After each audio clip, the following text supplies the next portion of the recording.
আসসালামু আলাইকুম। আপনারা দেখছেন এখন সংবাদ 24, সাথে আছি আমি অহনা। শারদীয় দুর্গাপূজা উৎসব উপলক্ষে আলোচনা সভা অনুষ্ঠিত। সায়দাবাদ জনপদ মোড়ে বাংলাদেশ জাতীয়তাবাদী যুবদল কেন্দ্রীয় নির্বাহী কমিটির সদস্য আহসানুল্লাহ তুষার বক্তব্য করেন ও আরও বক্তব্য করেন বিষ্ণু আচার্য কাজলা মধ্যপূজা কমিটির সভাপতি এবং উপস্থিত ছিলেন আর কে রানা, সাধারণ সম্পাদক, মুক্তির পরিষদের সাংগঠনিক সম্পাদক, যাত্রাবাড়ি থানা, আমরা এখানে আছি এবং আমাদের ভূঁইয়া প্রমুখ। কার্যকরী কমিটির অনেকেই আছেন, হয়তো আজকে সময়ের কারণে সকলে আমরা একত্রিত হতে পারি নাই। আগামী পুজোতে আমরা সবাই একত্রিত হয়ে তুষার ভাইকে আমরা আনন্দমণ্ডিত করব। ধন্যবাদ। বাংলাদেশ জাতীয়তাবাদী যুবদল কেন্দ্রীয় নির্বাহী কমিটির পক্ষ থেকে আগামী 28শে সেপ্টেম্বর হইতে সরাসরি 2রা অক্টোবর পর্যন্ত সারা বাংলাদেশে শারদীয় দুর্গা উৎসবে মেতে উঠেছে আজ বাংলাদেশ। আমরা শারদীয় দুর্গা উৎসবে সনাতন ধর্মাবলম্বী ভাই বোনদেরকে আমাদের দল জাতীয়তাবাদী দল বিএনপি, জাতীয়তাবাদী যুবদলের পক্ষ থেকে সবাইকে শারদীয় শুভেচ্ছা এবং অভিনন্দন।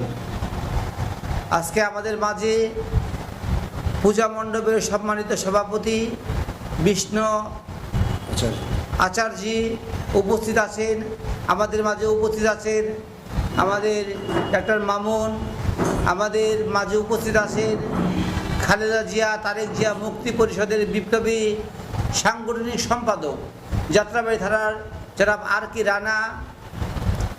আমি একটি কথাই বলবো, বাংলাদেশ জাতীয়তাবাদী দল শহীদ রাষ্ট্রপতি জিয়াউর রহমান বহুদলীয় গণতন্ত্র সৃষ্টি করেছেন এবং আমাদের নেতা জনাব তারেক রহমান বাংলাদেশের নাগরিকদের ধর্মীয় অধিকারের প্রতি শ্রদ্ধাশীল। ধর্মীয় সম্প্রীতি রক্ষায় আমরা প্রতিজ্ঞাবদ্ধ। আমাদের নেতা তারেক রহমান বলেছেন যে আমাদের দেশে যারা হিন্দু সনাতন ধর্মাবলম্বী তাদেরকে নিরাপত্তা নিশ্চিত করতে হবে।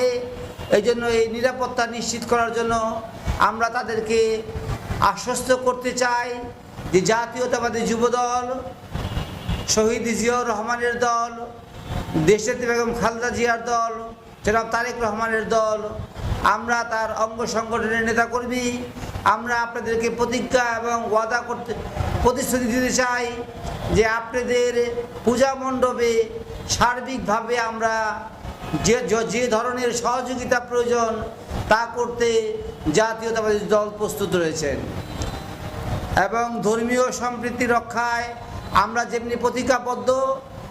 আমাদের নেতা তারেক রহমান বলেছেন যে আমাদের দলের নেতারাও তা প্রতিজ্ঞাবদ্ধ। এই সম্প্রীতি বিনষ্টকারী যে কোনো ঘৃণ্য অপচেষ্টার বিরুদ্ধে আমাদের অবস্থান দৃঢ় এবং সুস্পষ্ট। ধন্যবাদ। অপপ্রচারের এবং যারা এই দুর্গা পূজাকে বিনষ্ট করতে চায় অথবা এই পূজাকে যারা নস্যাৎ করতে চায় তাদের বিরুদ্ধে আমাদের আন্দোলন, আমাদের কঠিন হুঁশিয়ারি তাদের বিরুদ্ধে, যাতে তারা কখনো দুঃসাহস দেখাতে না পারে। যে এই শারদীয় দুর্গা উৎসব আনন্দে মেতে উঠুক, এই প্রত্যাশা রেখে বিদায় নিলাম। বাংলাদেশ জিন্দাবাদ, বাংলাদেশ জাতীয়তাবাদী যুবদল জিন্দাবাদ। সবাইকে ধন্যবাদ।